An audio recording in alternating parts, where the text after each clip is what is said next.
Welcome to video 3 of the series of 19. It's demonstrating the 62 steps in creating and crafting the Signature Series pen. We pick up here with the pen blank that's been prepared, drilled, and squared. And now it's time to mount this on the lathe. You'll see the bushings that come specifically prepared for this Gatsby Grande. Now you have to be careful in these bushings. Sometimes there is different diameters for tip and end. In this case it's the same, so I'm making a choice here in terms of what end I want to be at the tip end versus the end of the pen. And I like all the knots and the curls and the grain for the tip that we filled in earlier and shored up, stabilized for the tip end, because that's going to be the more visible end of the pen when the person is using this. So I've chosen to take that, put it over on my left hand side as I'm facing the lathe. I'm putting on some spacer bushings there, and now bringing the tailstock up to secure the pen blank, tightening everything up.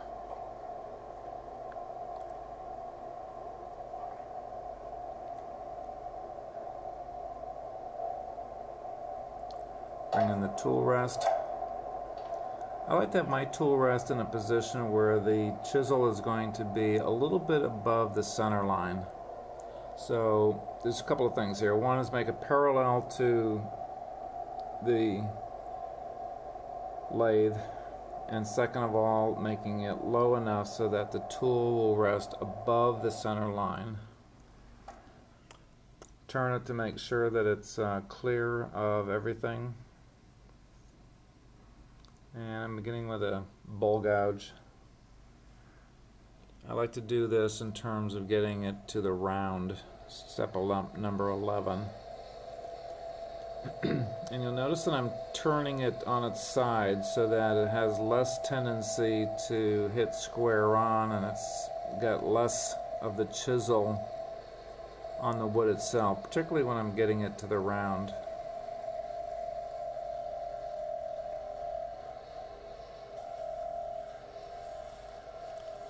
And again, because of the density of the wood, the brittleness of the wood, I'm taking it very, very slow. I have my vacuum behind it. That's that black flat area that you'll see. You'll see the chips sometimes being sucked up in that direction. But this wood is so hard that even at this stage you start seeing it almost a polished look to it as I'm turning it. I'm not too concerned right now about shaping this or, bringing it down into a particular shape. It's more getting it into the round so that it's a clean 360 all the way around.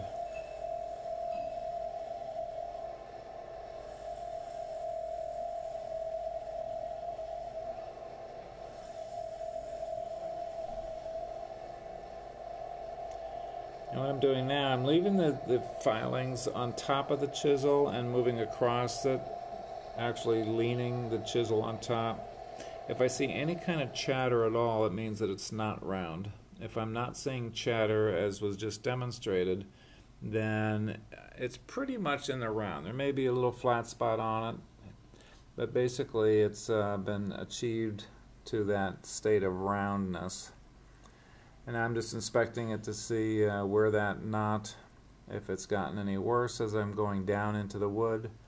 If I need to stabilize it again, I will do so. But I think we're in good shape here. So the next stage is selecting whether this is going to be a narrow, a medium, or wide barrel. And I've always loved the 1/3, 2/3 perspective that shows up in so many philosophies of what is artistic or pleasing to the eye.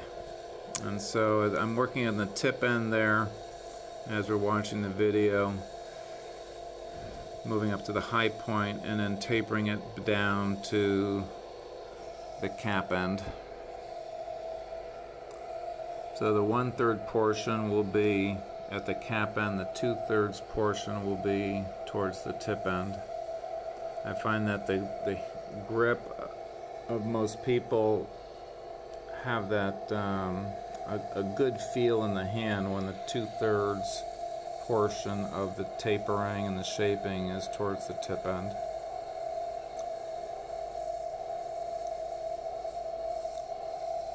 Again, not too concerned about, you know, any little small gouges I might be making with the bowl gouge, although it's pretty even with the connection with the tool rest.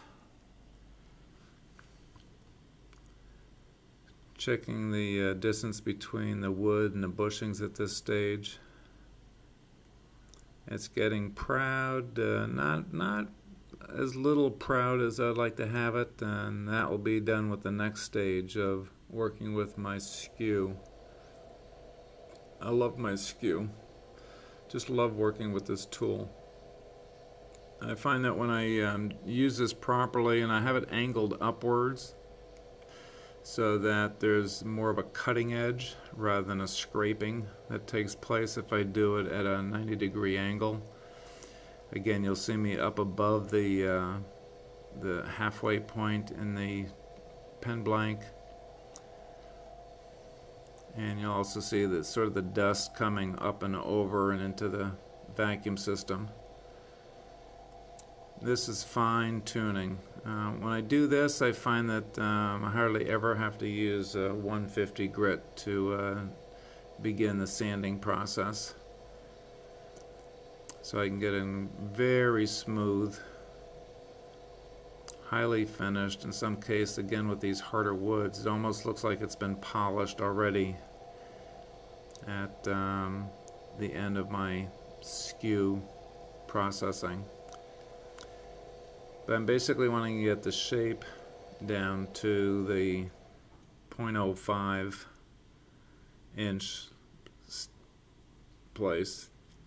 Again, checking the distance between the bushing and the end of the wood. It's a little bit too proud on the tip end of that, so I think I'm going to come back and just, it's almost a dusting of powder that comes off of this. Watch the powder that comes up and being sucked into the vacuum system right there. Just ever so slight.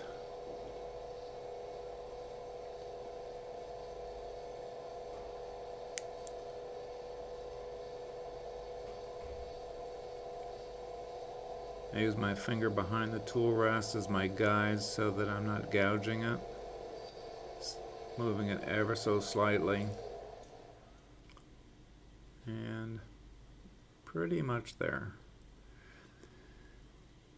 I still notice that I have some grooves and divots in there where the knot is at, and that's okay. We'll handle that with the pore filling. Take the tool rest off of the lathe. Do not want to do sanding with the tool rest on there. There's too many chances for fingers and things to get caught in between. Check the barrel thickness, and it's a wide barrel, and intentionally so, which for me is somewhere between 0.65 and plus or minus 1 or 2. So returning wood and reconnecting people to their original and innate brilliance. It's always been there, always will be. Hope you enjoy the journey.